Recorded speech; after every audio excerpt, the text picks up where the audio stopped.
नमस्कार दोस्तों, मेरा नाम है विनीत। मैं हूं सेबी रजिस्टर्ड रिसर्च एनालिस्ट और आप देख रहे हैं इन्वेस्ट विद विनीत। यहाँ हम डिस्कस करते हैं फंडामेंटली स्ट्रॉन्ग स्टॉक्स जो राइट वैल्यूएशन पर हमें बाइंग अपॉर्चुनिटी प्रोवाइड करते हैं। आज हम डिस्कस करेंगे निफ्टी का आउटलुक कि निफ्टी में हमें अभी क्या करना चाहिए करंट मार्केट सिचुएशन के अंदर, जो इसराइल ईरान का जो टेंशन चल रहा है इसके अंदर हम क्या कर सकते हैं, क्योंकि मार्केट में अभी ऑप्टिमिज्म बिल्कुल भी नहीं है। ओवरऑल अगर हम चारों तरफ मार्केट में देखें तो हमें सिर्फ पेसिमिज्म देखने को मिलेगा। और ये देखने को मिलेगा कि ये जो वॉर है कब तक जाएगी, कब तक कंटिन्यू होगी, और इस वॉर के कितने नेगेटिव इम्पैक्ट्स हो सकते हैं, और जो भी हमारी जितनी भी सारी नेगेटिव साइड्स दिख रही है अभी हमें। और हमें अभी इन्वेस्टमेंट का माहौल जो है बहुत नेगेटिव हो रखा है मार्केट के अंदर। तो हमें ये समझना है कि अभी के टाइम पे हम क्या करें। निफ्टी भी अभी दोबारा बहुत ज्यादा क्रैश कर चुका है। तो आइए चलते हैं एक बार चार्ट्स के ऊपर और समझते हैं कि हम इस सिचुएशन में क्या कर सकते हैं। और जो निफ्टी के जो लेवल्स है उनको भी एक बार अंडरस्टैंड करने की कोशिश करेंगे और देखेंगे कि भाई हमारे हाथ में क्या चीजें हैं और हम क्या कर सकते हैं इस मार्केट के अंदर। वो चीज समझना बहुत इंपॉर्टेंट है। चलिए चार्ट पे। तो जैसा कि हम देख सकते हैं निफ्टी अभी करंटली ट्रेड कर रहा है 22,819 रुपए के ऊपर। ठीक है, ये हमारे लेवल से इस लेवल्स के ऊपर ट्रेड कर रहा है। लास्ट ईयर जब निफ्टी क्रैश हुआ था तो लगभग निफ्टी ने हमें बाउंस बैक दिया था 21,800 के आसपास। मतलब अभी 1000 पॉइंट से ऊपर है जो हमारे लास्ट ईयर के जो लेवल्स थे उनसे। ठीक है, मार्केट अभी काफी ज्यादा नेगेटिव है due to Israel Iran war. और इसके अलावा मार्केट के अंदर नेगेटिविटी के लिए और कोई रीजन है नहीं। कॉर्पोरेट प्रॉफिट्स जो है अगर हम उनकी बात करते हैं तो बहुत अच्छे रहे सभी कंपनीज के अंदर, और उनके अंदर ग्रोथ भी अच्छी मिली है हमें। तो अगर हम प्रॉफिटेबिलिटी की बात करें तो वहां पे निफ्टी जो है वो प्रॉफिटेबल रहा है। जो नेगेटिव साइड है, ये जो हमें डाउन ट्रेंड दिख रहा है, ये सिर्फ हमारा जो शॉर्ट टर्म जो जियो पॉलिटिकल टेंशन है उसकी वजह से है। अब हमें समझने की जरूरत यह है कि इस टेंशन के अंदर हम लोग क्या कर सकते हैं। क्या हम इस टेंशन को कंट्रोल कर सकते हैं? क्या हम जाके इसराइल और ईरान का वॉर जो है वो रुकवा सकते हैं? क्या हम जो इसराइल और ईरान की जो भी डील्स हैं, जो भी वो चाहते हैं, नेगोशिएशंस कर रहे हैं, उन सबको हम करवा सकते हैं, उन्हें एक टेबल पे ला सकते हैं? वो चीज हमारे हाथ में नहीं है।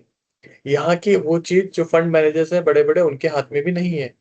जैसा मैं आपको एक बार एग्जांपल देता हूँ, आइए देखते हैं हम एक और चीज। अब हम देखते हैं पारंपरिक फ्लेक्सी कैप फंड, जो कि देश का सबसे बेस्ट फंड है। और इसके अंदर हम देखेंगे अगर इन्होंने एनुअलाइज रिटर्न जो दिए हैं, लगभग 18% के एनुअलाइज रिटर्न दिए सिंस इंसेप्शन। और ये जो फंड है पिछले 13 साल से या 14 साल से लगभग इसने है ना बहुत अच्छे रिटर्न एनुअलाइज दिए हैं, और कंसिस्टेंटली ये बहुत हाई परफॉर्मिंग फंड रहा है पारंपरिक फ्लेक्सी कैप फंड। और आप जैसा कि देख सकते हैं इसका ट्रैक रिकॉर्ड काफी अच्छा रहा है। और करंटली अगर हम पारंपरिक फ्लेक्सी कैप फंड की बात करें तो ये फंड भी काफी ज्यादा स्ट्रगल कर रहा है। पिछले एक साल में इस फंड ने भी लगभग जीरो रिटर्न दिया है या फिर स्लाइटली नेगेटिव रिटर्न्स दिए हैं इसने। और पारंपरिक फ्लेक्सी कैप फंड जो है लगभग 1,34,000 करोड़ का एयूएम मैनेज कर रहा है। अब पारंपरिक फ्लेक्सी कैप फंड को कौन मैनेज कर रहा है करंटली? राजीव ठक्कर जी मैनेज करते हैं इस फंड को।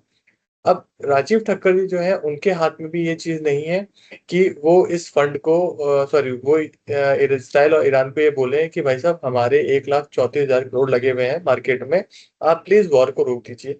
ये देखिए राजीव ठक्कर जी, तो इनके भी हाथ में ये चीज नहीं है। ये भी उनको नहीं बोल सकते। इनका भी जो फंड है वो अंडर परफॉर्म कर रहा है मार्केट के अंदर, वो भी नीचे आ रखा है। पर इनके हाथ में क्या चीज है? इनके हाथ में एक चीज है कि भैया हम अच्छी कंपनीज को बाय करें, अच्छे वैल्यूएशन पे बाय करें और उनको होल्ड करके रखें। जैसा एचडीएफसी बैंक को इन्होंने कर रखा है। एचडीएफसी बैंक के अंदर इनके सबसे ज्यादा होल्डिंग्स हैं। इसके अलावा आईसीआईसीआई बैंक के ऊपर ही काफी ज्यादा पॉजिटिव है, आईटीसी के ऊपर, बजाज होल्डिंग एंड इन्वेस्टमेंट्स के ऊपर, इंटरनेशनल स्टॉक्स के अंदर भी ये इन्वेस्ट करते हैं। और ऑटोमोबाइल सेक्टर के अंदर महिंद्रा एंड महिंद्रा पे काफी बुलिश है। सो ये आप देख सकते हैं कि इनका 74% एक्सपोजर जो है वो इक्विटी के अंदर, अभी भी उन्होंने थोड़ा बहुत कैश में रखा है। ये एक्सपोजर इनका कैश का पहले, अगर हम बात करें एक दो महीने पहले, तो थोड़ा सा ज्यादा एक्सपोजर था यहाँ पे 3.58% से। अभी ये रिड्यूस हुआ है, रिड्यूस इसलिए हुआ है क्योंकि इन्होंने थोड़ा और कैपिटल डिप्लॉय किया है मार्केट्स के अंदर।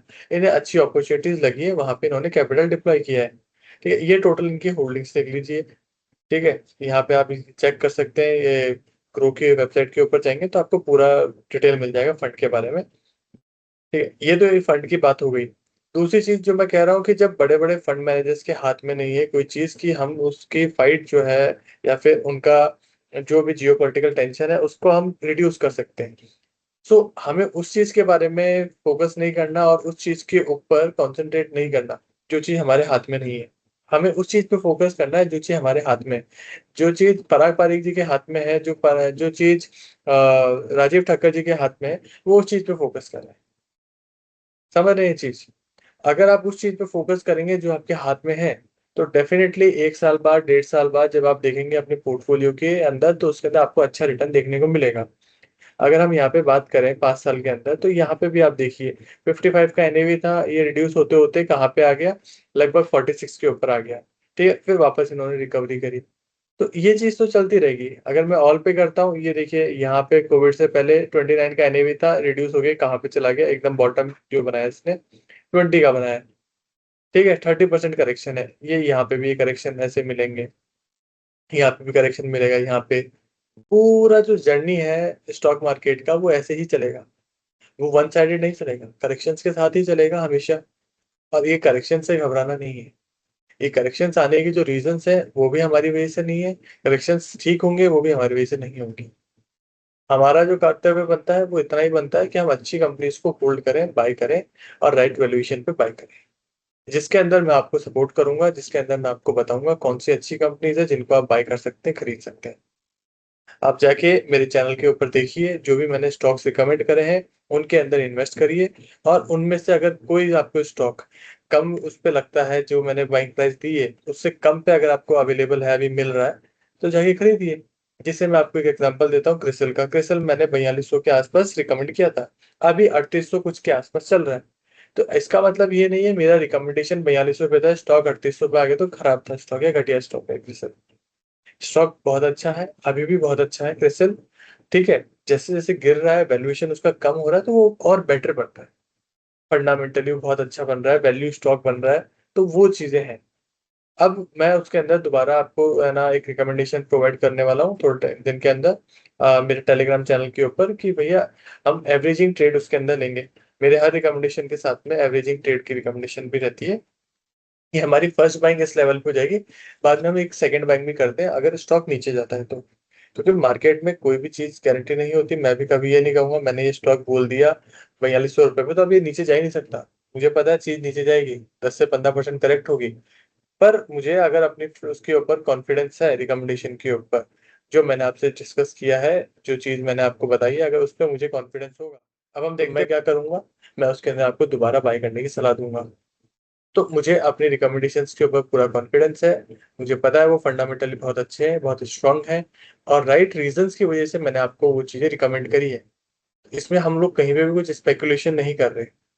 तो आप जाके मेरी सारी जो भी रिकमेंडेशन है यूट्यूब के ऊपर और टेलीग्राम के ऊपर, उन्हें चेकआउट करें। जो स्टॉक्स आपको अच्छे लगते हैं, लार्ज कैप में इन्वेस्ट करना लार्ज कैप में करिए, मिड कैप में करना मिड कैप में, स्मॉल कैप में करना स्मॉल कैप में। मैंने तीनों यूनिवर्स जो है उनको कैटर किया है। और वहाँ पे हर जगह अपनी अच्छी रिकमेंडेशन जो भी है, फंडामेंटल स्ट्रॉन्ग रिकमेंडेशन प्रोवाइड करी है।